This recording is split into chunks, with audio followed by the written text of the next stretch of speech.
والسلام على سيد الأنبياء والمرسلين أما بعد فأعوذ بالله من الشيطان الرجيم بسم الله الرحمن الرحيم قال الله تبارك وتعالى في القرآن المجيد والفرقان الحميد قل بفضل الله وبرحمته فبذلك فليفرحوا هو خير مما يجمعون صدق اللہ المولانا العظیم وصدق رسولہ النبی الکریم الامین الرؤوف الرحیم صلو علی الحبیب۔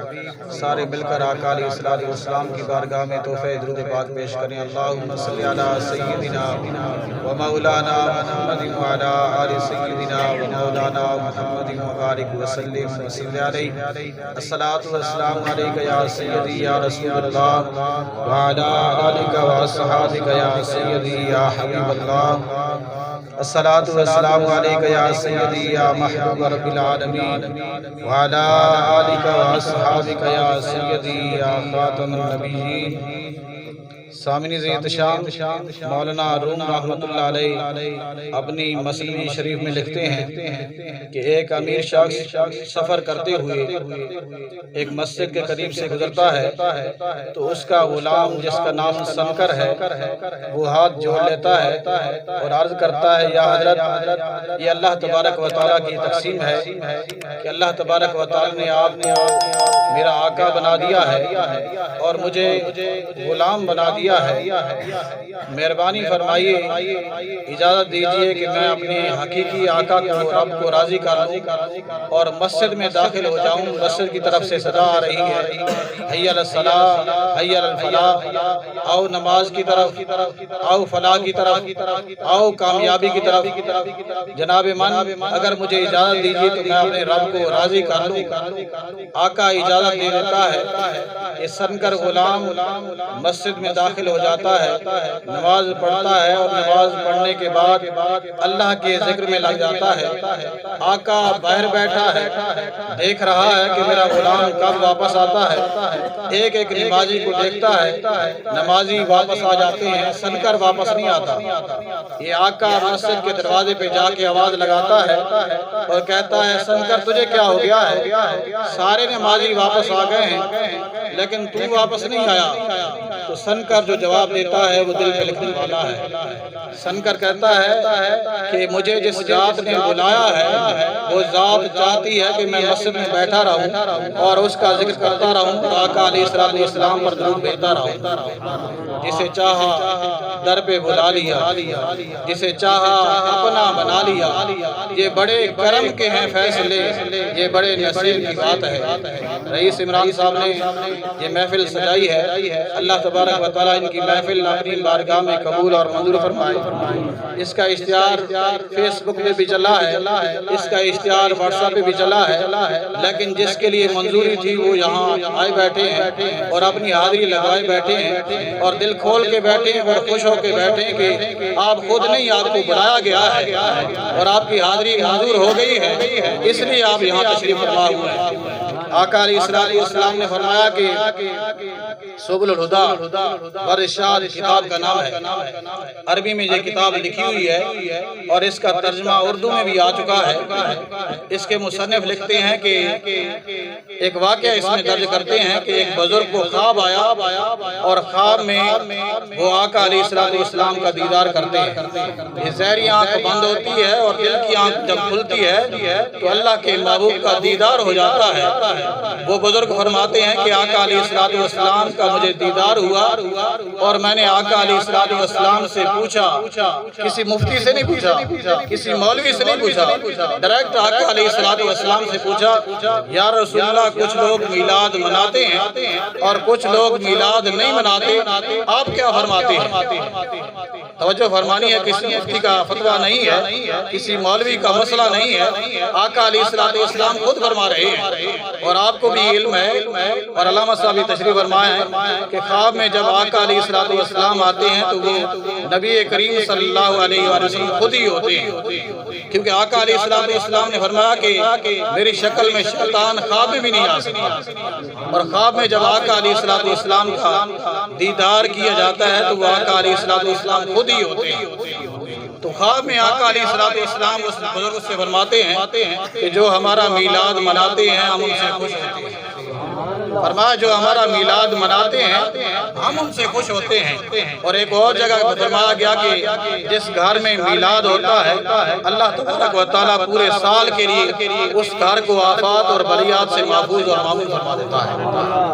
یہ میلاد میں ہم بیٹھے ہیں، آقا علیہ السلام کا ایک اور فرمان ہے کہ نبی کریم صلی اللہ علیہ وآلہ وسلم نے فرمایا، مشکاۃ شریف کی حدیث ہے کہ اللہ تبارک و تعالیٰ قیامت والے دن دو بندوں کو بلائے گا اور دونوں سے فرمائے گا تم دونوں جنتی ہو۔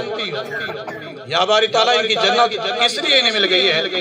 اللہ تبارک و تعالیٰ فرمائے گا کہ میں نے قسم کھا رکھی ہے کہ جس مومن کا، جس ایمان والے کا نام محمد یا احمد ہوگا میں اسے جہنم سے چھڑاؤں اور اسے میں جنت عطا فرما دوں۔ جس کا نام محمد یا احمد ہوگا یا جس کے نام کے ساتھ محمد یا احمد ہوگا، اللہ تبارک و تعالیٰ نے فرمایا کہ میں نے قسم کھا رکھی ہے کہ اگر وہ ایمان والا ہوا، گناہوں سے بچتا رہا تو میں اسے جنت عطا فرما دوں۔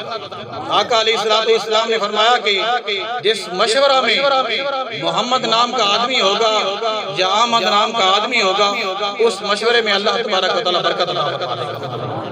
اور فرمایا جس گھر میں محمد نام کا شخص ہوگا یا احمد نام کا شخص ہوگا یا جس کے نام کے ساتھ محمد لگتا ہوگا، جیسے محمد رئیس عمران ہے یا محمد رضوان ہے یا رضوان احمد ہے، فرمایا اس طرح کے نام ہوں گے جس گھر میں اس گھر میں فرشتے رحمت کے فرشتے آتے ہیں اور اس کے گھر کی زیارت کے لیے رحمت کے فرشتے اترتے رہتے ہیں۔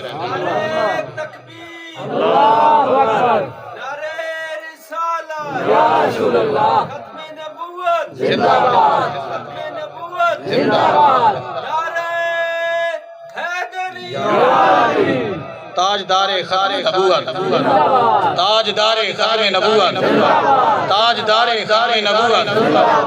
سامنے زیر شام عیسیٰ علیہ السلام کا زمانہ ہے۔ عیسیٰ علیہ السلام کو حکم ہوتا ہے کہ فلاں بستی میں ایک ڈھیر پر بیعت پڑی ہے، اسے اٹھاؤ، اس کے کفن دفن کا اہتمام کرو، اس کی جنازہ پڑھو، نماز جنازہ پڑھو اور اسے دفنا دو۔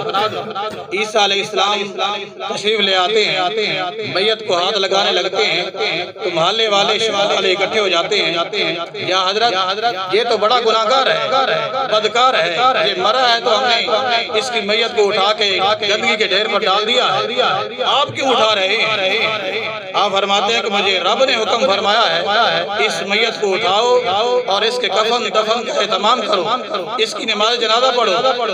یا موسیٰ، اے اللہ کے نبی یہ بڑا بدکار ہے۔ موسیٰ علیہ السلام اللہ سے عرض کرتے ہیں یا باری تعالیٰ لوگ کہتے ہیں بدکار ہے، تیرا حکم ہے کہ اس کا جنازہ پڑھو، اس کے کفن دفن کا اہتمام کرو، میرے لیے کیا حکم ہے؟ لوگوں کی بات مان لوں؟ اللہ تبارک و تعالیٰ فرماتا ہے لوگوں کو بتا دو کہ میرا محبوب بندہ ہے۔ یا باری تعالیٰ کس طرح محبوب ہے؟ لوگ کہتے ہیں بدکار ہے، اللہ تبارک و تعالیٰ فرماتا ہے موسیٰ انہیں بتاؤ نا، یہ ایسا بندہ ہے یہ صبح کرتا تھا، صبح اٹھتا تھا، یہ تورات اٹھاتا تھا اور تورات میں میرے محبوب کا نام لکھا ہوتا تھا، محمد علیہ السلام اسے یہ چوم لیتا تھا، اس لیے مجھے اس سے محبت ہو گئی ہے۔ یہ ہر روز صبح اسی طرح کرتا تھا، تورات اٹھا کے میرے محبوب کے نام کو دیکھ کر چوم دیا کرتا تھا اور اس وجہ سے میں اسے پیار کرتا ہوں۔ اے موسیٰ اسے اٹھاؤ اور اٹھا کے اس کے جنازے کا اہتمام کرو، کفن دفن کا اہتمام کرو۔ آخری بات کر کے میں اپنے معرض کو سمیٹ دیتا ہوں۔ ربیعہ بن کعب اسلمی، یہ محفل میلاد کا میں عرض کر رہا ہوں، اللہ تبارک و تعالی علامہ محمود صاحب کو زندہ اور تابندہ اور شاد اور آباد رکھے، اللہ تبارک و تعالی نے برکتیں عطا فرمائے۔ انہوں نے یہ ایک سلسلہ شروع کیا ہے اور محلے اس گول چوک کو اللہ تبارک و تعالی نے رنگ لگا دیے ہیں، گھر گھر میں محفلیں ہو رہی ہیں اس بزم کی برکت سے، اللہ تبارک و تعالی نے مزید ترقیاں عطا فرمائی۔ سامنے زیر شام ربیعہ بن کعب اسلمی رضی اللہ تعالیٰ عنہ، یہ رسول کریم صلی اللہ علیہ وآلہ وسلم کے صحابی ہیں اور انہوں نے اپنے ذمہ ڈیوٹی لگائی ہوئی کہ رات کو لوٹا بھرتے ہیں اپنے پاس رکھتے ہیں اور دیکھتے رہتے ہیں کہ جس وقت بھی رسول کریم صلی اللہ علیہ وآلہ وسلم رات کو اٹھیں گے یہ پانی پیش کریں گے. یہ اپنے ذمہ ڈیوٹی لگائی ہوئی ہے. ہر روز اسی طرح کرتے ہیں. پانی کا لوٹا لیتے ہیں اپنے پاس رکھ لیتے ہیں. آقا علیہ السلام جس وقت بھی بیدار ہوتے ہیں یہ پانی پیش کر دیتے ہیں. آقا علیہ السلام وضو فرماتے ہیں اور اس کے بعد تہجد ادا کرتے ہیں. ایک دن اٹھے ہیں اور ربیہ بن کعب اسلمی رضی اللہ تعالیٰ عنہ نے پانی پیش کیا ہے. آقا علیہ السلام نے فرمایا سل ربیہ مانگو جو کچھ مانگ سکتے ہیں. آقا علیہ السلام نے فرمایا ربیہ تم میری خدمت کرتے ہو اور میری خدمت اللہ کی رضا کے لیے کرتے ہو اور مجھے خوش کرنے کے لیے کرتے ہو.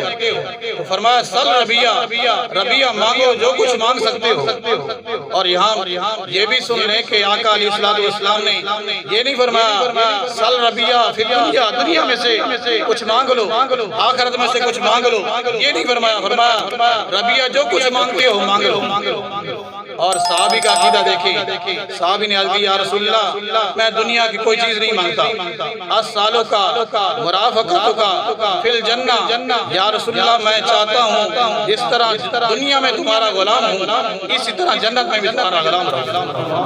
السالو کا مرافقتو کا فی الجنہ. یا رسول اللہ جنت میں تمہاری سنگت چاہتا ہوں اسی طرح غلامی چاہتا ہوں. تجھ سے تجھی کو مانگ کر مانگ لی ساری کائنات.